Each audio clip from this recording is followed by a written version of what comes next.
Black Death 1347 to 1351 was a demographic catastrophe, but for Europe's elites it was also a windfall. As half the population perished, immense wealth was left behind, unclaimed, uncontested or vulnerable. Rather than disappearing, this wealth was redirected upwards. Across cities like Florence and Venice, mass death became elite opportunity. Merchant families, religious institutions and even medical authorities seized the chance to rewrite rules, bypass wills and capture estates. What followed wasn't just a tragedy, it was consolidation. The plague triggered a great taking. This video very much builds upon the foundations which were laid in this video, which I'll link to now just in case you wish to proceed chronologically. I'll also link at the end. Legalized looting, oligarchs, councils and emergency powers. In the chaos of contagion, cities enacted sweeping ordinances to manage property tied to the dead. In Florence and Venice, emergency laws enabled authorities to confiscate infected estates and override testamentary wishes, often without legal challenge. Notaries were empowered to invalidate wills suspected of being tainted by disease or coercion. Creditors seized their moment. In Florence, powerful families like the Strozzi and Albizzi aggressively foreclosed on debts, expanding their land holdings by an estimated 15% by 1360, according to the book Tuscans and Their Families. The Estimo of 1352, Florence's tax and property register, shows the top 5% of merchant families increasing their share of urban property from 25 to 35%. In Venice, notarial records from 1348 to 1351 suggest that officials routinely redirected estates to loyalist families under civic cover. This wasn't theft in the shadows, it was asset capture by decree, institutionalized through civic councils and justified by public health. Religious institutions also profited, wielding moral authority as a form of economic leverage. In Venice, the Scuole Grandi, elite confraternities used the fear of damnation to solicit donations from the dying. Between 1348 and 1351, they received over 500 plague-era bequests, increasing their landholders by 20%. Florence mirrored this trend.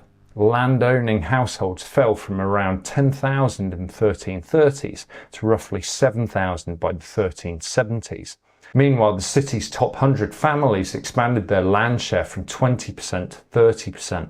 Much of this came through last-minute religious bequests, acts of fear as much as faith. In a world where sudden death loomed, eternal salvation could be bartered for property.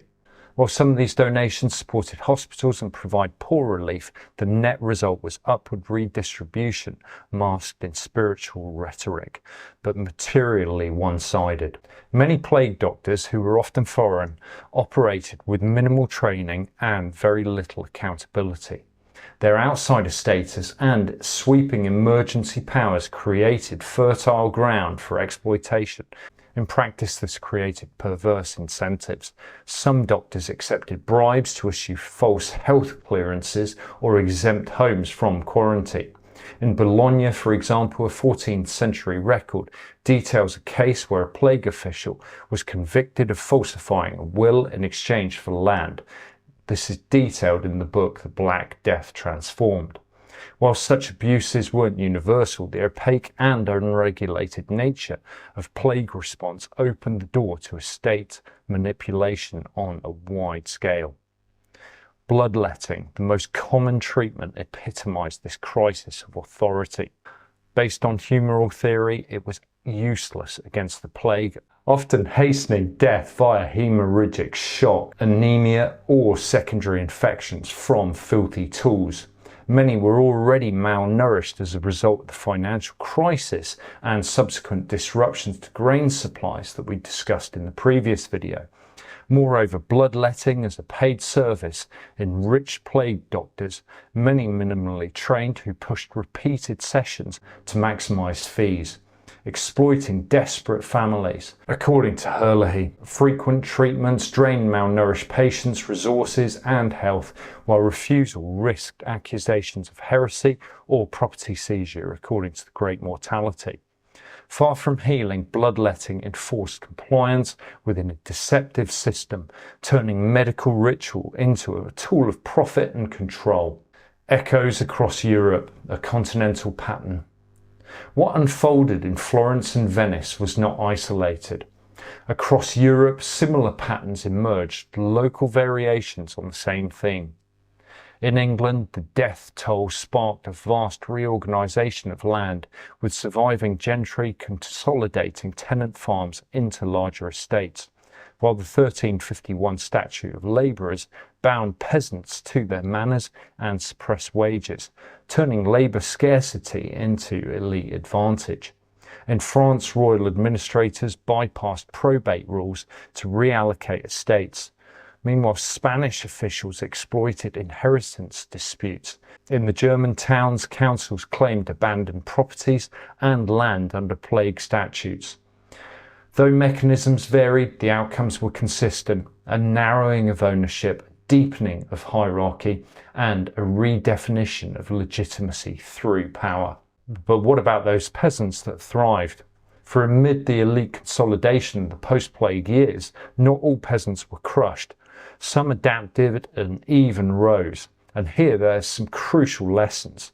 For labour scarcity meant surviving peasants found real bargaining power, enabling them to renegotiate land leases, claim abandoned plots, sometimes buying land outright or inheriting it from their deceased kin.